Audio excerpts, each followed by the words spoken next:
इंसान के परिचय की शुरुआत भले ही उसके चेहरे से होती होगी, लेकिन उसकी संपूर्ण पहचान तो उसकी वाणी से ही होती है। आप कभी भी कामयाब नहीं बन सकते यदि आप अपने अतीत को याद करके परेशान रहते हैं। हर कीमती चीज को उठाने के लिए झुकना ही पड़ता है। माँ और पिता का आशीर्वाद भी इनमें से एक है। गीता में श्री कृष्ण का कहना है कि जो व्यक्ति स्पष्ट और सीधी बात करता है उसकी वाणी कठोर जरूर होती है, लेकिन वह कभी किसी के साथ छल नहीं करता।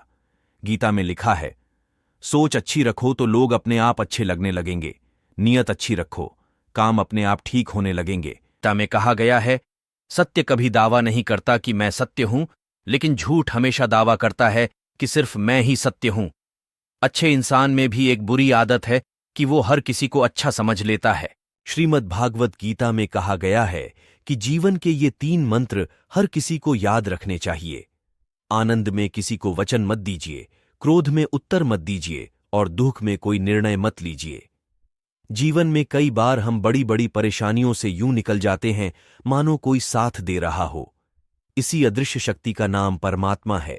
श्री कृष्ण कहते हैं कि क्रोध बुरा होता है, पर जहां जरूरत हो वहां दिखाना ही चाहिए, नहीं तो गलत करने वाले को इस बात का कभी एहसास नहीं होगा कि वो कुछ गलत कर रहा है।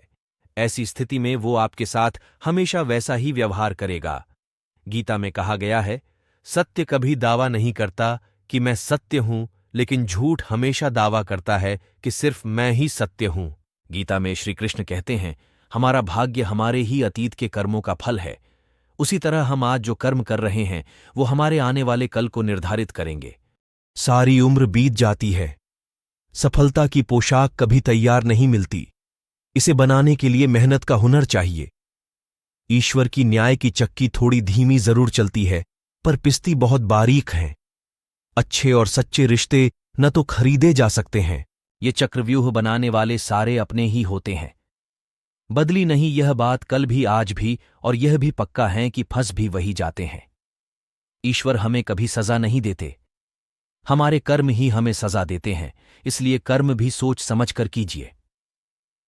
इंसान का पतन उस समय शुरू हो जाता है जब वह अपनों को गिराने की सलाह गैरों से लेना शुरू कर देता है।